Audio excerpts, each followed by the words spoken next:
The agenda of today's presentation is dimensional and stack-up analysis, discussion over dimensional and stack-up analysis. This capability is already inside SolidWorks Professional and Premium. And this is our presentation agenda: introduction, product manufacturing information over 3D models, how can we do this, and some discussion over stack-up analysis. So, introduction.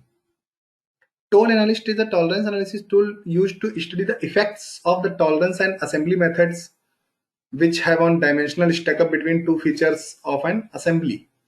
The results of each study is a minimum and maximum tolerance stack-up or stack, RSS value or root sum squared value. So it will give you these values directly inside SolidWorks, and you can also export these values in spreadsheet format, and SolidWorks always supports MS Office products, so you can export these results to MS Excel. And one more thing I want to inform you that Toll Analyst add-in can analyze single direction stack up only, and also this add-in is provided with SolidWorks Professional and Premium modules.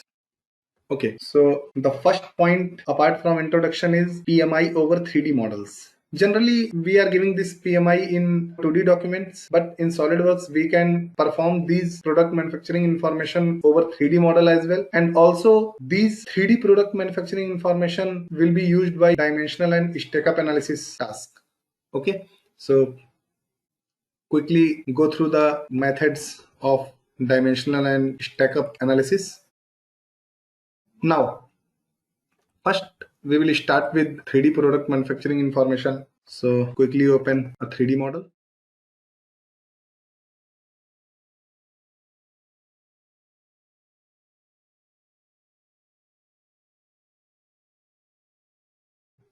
Quickly delete this and let me explain you how you can do this at your end. You can use auto dimension scheme, or you can also use this dimension scheme functionality manual, like location dimension, size dimension. We can also define patterns or a group of same kind of features. We can also define them a pattern. We can also provide geometric tolerancing over 3D model. And in auto dimension scheme, okay, before providing location dimension and size dimension, we have to assign datum. Like if I have assigned this face as datum A, then each and every entity locate against this datum will treat as fully defined. Now check tolerance status, and green will show you the entity is fully defined.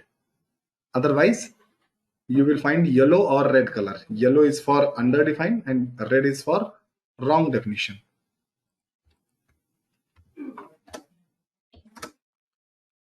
This was the manual process. For size dimension, let me show you another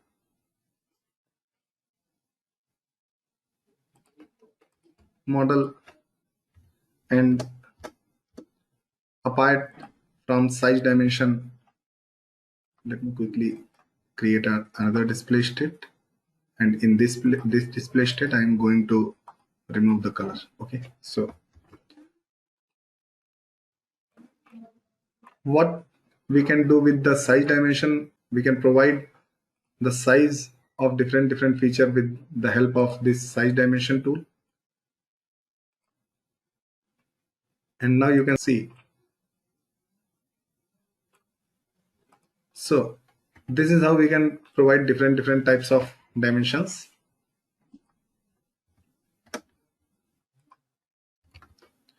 And with auto dimensioning tool, we can save our time. We can provide datums directly, and we can provide 3D annotation to all features involved in creating 3D model, or we can do this only for selected features. And you can see, as I select the face of this cut, it will selected as a complete notch, but I am proceeding with the face only. The second feature is this face, and this time I am again proceeding with face only. Next is this face and this face.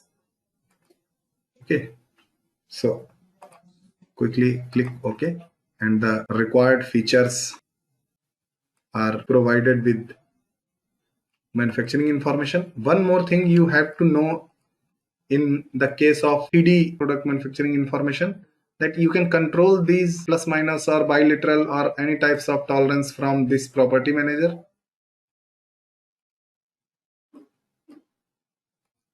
or kindly focus on this step of this presentation. You can also control this from dim expert document property. Here we can control the tolerance range of size dimension from here. So this will basically save our time to provide tolerance again and again. If the range of tolerance for linear dimension is same, range of tolerance for angular dimension is same, then we can control this from document properties, location dimension, chamfer, geometric tolerance. Okay, so you can create a template for different project by setting these document properties. Quickly save this. In similar manner, you can see I have provided, let me again create a different display state, and this display state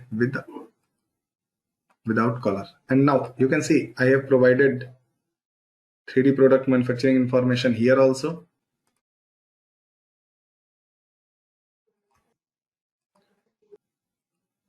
In auto dimensioning scheme, there are two types of part type like prismatic and turned. I will also show you the turned one.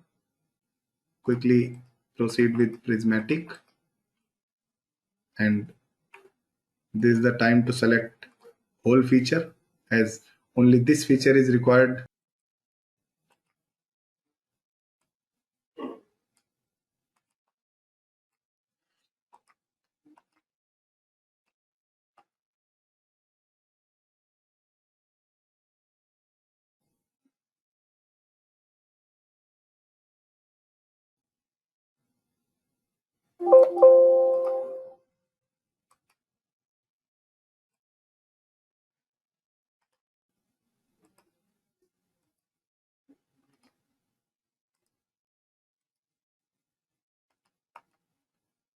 Quickly delete this scheme, and now in these types of parts, or in round components or in turned components, we can directly select part type as turned, tolerance type geometric or plus minus, then selected feature.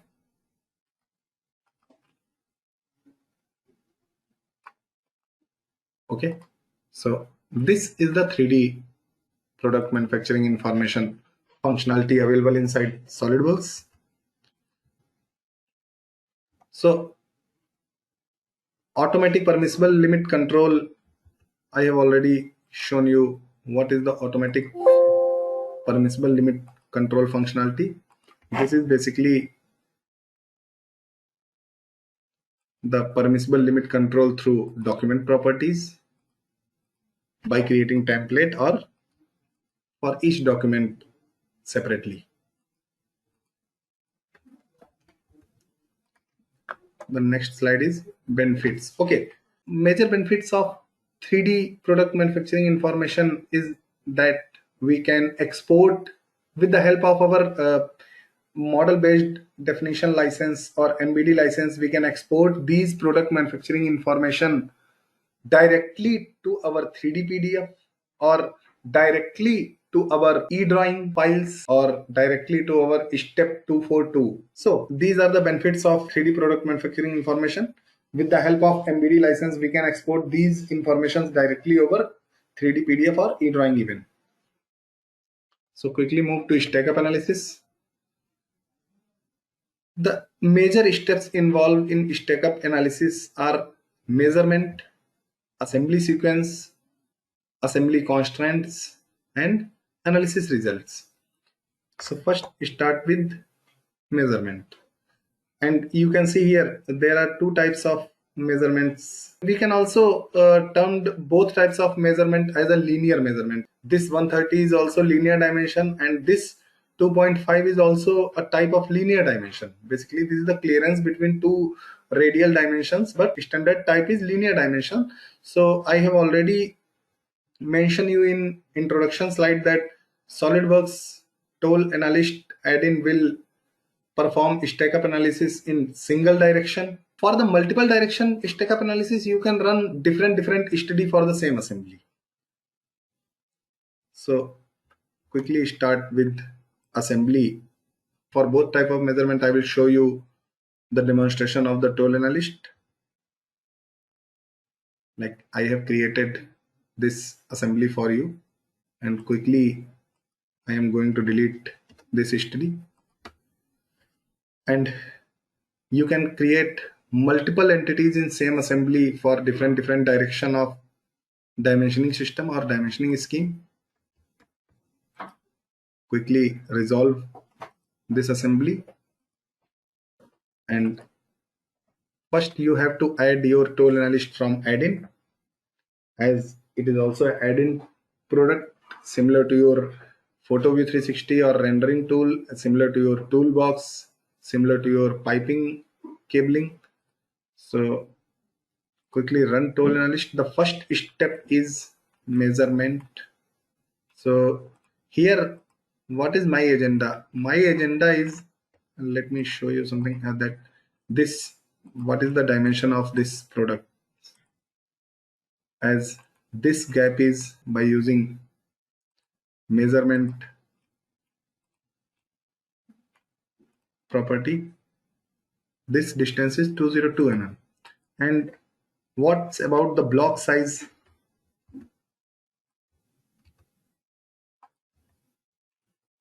Quickly run measure tool here also. This block is of 50 mm. This block is also of 50 mm. This is also of 50 mm. And this block is also of 50 mm. Okay. And the 3D product manufacturing information is provided here with the plus minus 0.5. So first let me show you how we can run this tool, then I will show you the different iterations. The first step is to measure the gap. My agenda is to measure the complete dimensional stack up effect over this gap, whether the gap will be maintained during the assembly or it will create some interference. This is my agenda here. So quickly measure this gap. This is 2 mm currently, and then select the components involved in this gap or the components involved in the possible variation of this gap. And one more thing I want to explain you. Assembly sequence. The second step is in creating a tool analyst study to define the simplified assembly. Let's see a case where you have created assembly of 100 components, but you want to calculate the dimensional stack up in the gap where only 5 or 6 components are responsible to maintain the variation of the particular gap. Then we can also create a new assembly with those 5 or 6 components for our analysis purpose. Here I have created an assembly in which these 5 components are responsible for the variation of this 2 mm gap. Then the next step is to define the constraints involved in the variation of this gap. So here, this coincide mate is not involved in the variation of this 2 gap, but this mate is involved. Okay, so quickly select this mate and block 1 is defined. Now the time of block 2. The side coincide mates like this or this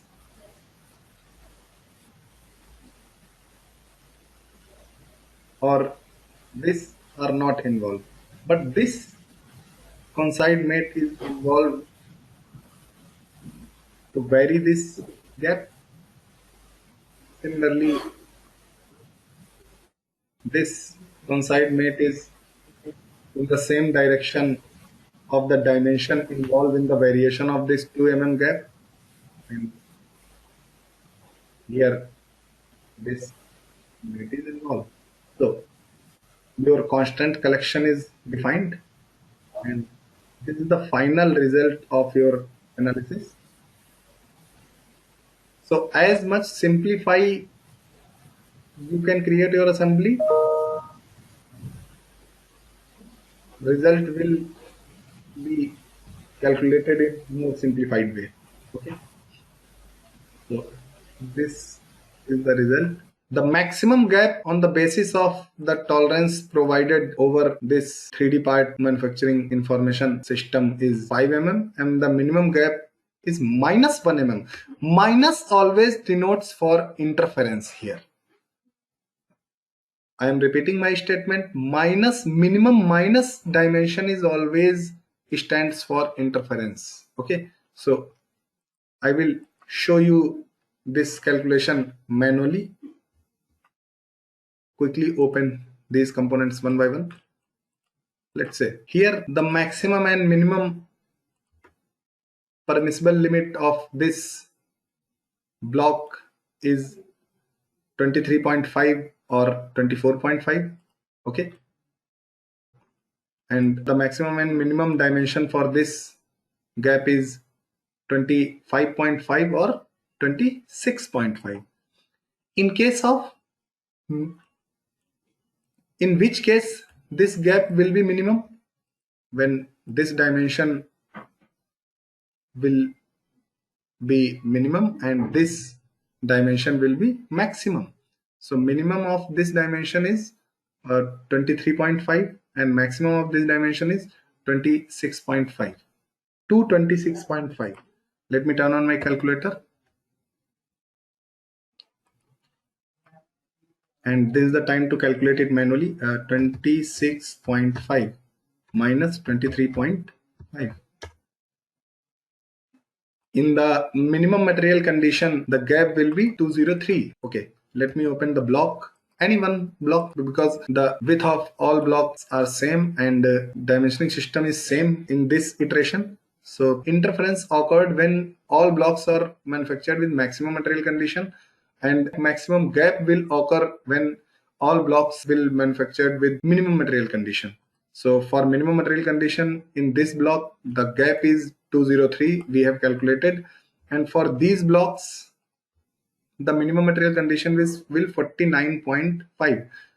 So 203 and 49.5 multiplied by 4, 198. 203 minus 198, the maximum gap is 5. And for maximum material condition, quickly move to this block.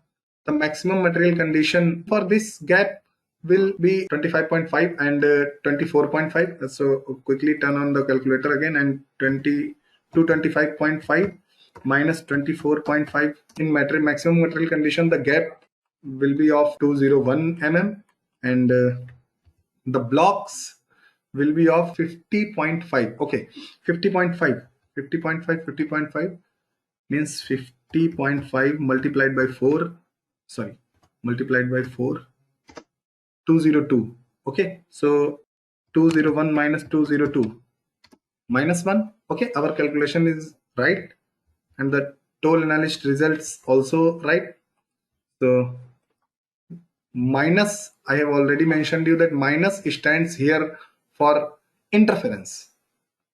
Okay, So this is how you can perform your worst case scenario, and we can also change the precision values from here and recalculate our study, and we can also export our results in form of Excel.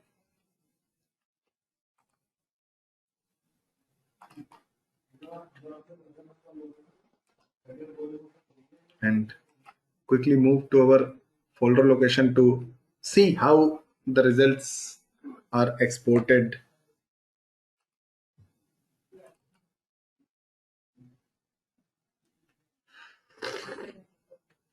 Okay, here you can see the results are exported in the form of Excel or spreadsheet format. So this is the time to change the precision values or permissible limits to cross check this result. So let me open this block, and this is the time to change the type of permissible limit from symmetric to bilateral. Here I am going to change the values from minus 0.5 to plus 2.5. In this case,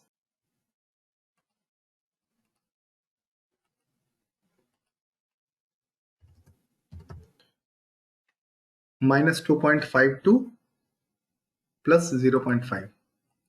Sorry, minus 0.25 to plus 0.5. Here minus 0.5 to 0.25. Here minus 0.25 to 0.5. Let's see what effect will be on our assembly. So here you can see values has been changed. The maximum is still 5 mm, but minimum is 0.5, from 1 to minus 0.5. This is how we can control our tolerance. And what is the major benefit of this 3D dimensioning or 3D product manufacturing information system? We can directly import this product manufacturing information on our drawing. Let me show you. Quickly click on the view and import dim expat annotations.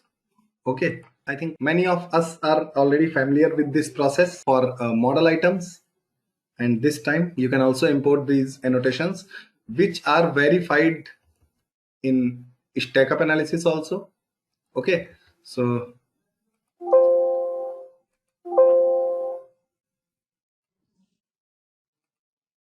now this is the time to move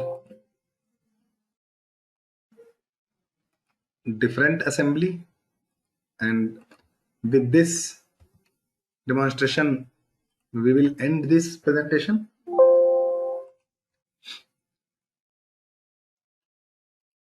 Quickly delete this study, and first let me show you the system. Here the whole feature is provided with symmetric tolerance of 0.25. The dimension of this hole is 50 mm, and this shaft is provided with dimension 49 mm with the symmetric tolerance 0.25. So all of us know that the diametral clearance is 1 mm and radial clearance is 0.5 mm. Quickly set the dimension, position, maximum center to center or minimum to minimum or maximum to minimum or maximum to maximum. I am going to proceed with maximum to maximum, which is 0.5, which is basically radial clearance. Quickly select the components involved in this gap or involved in variation of this gap. Quickly select the mate.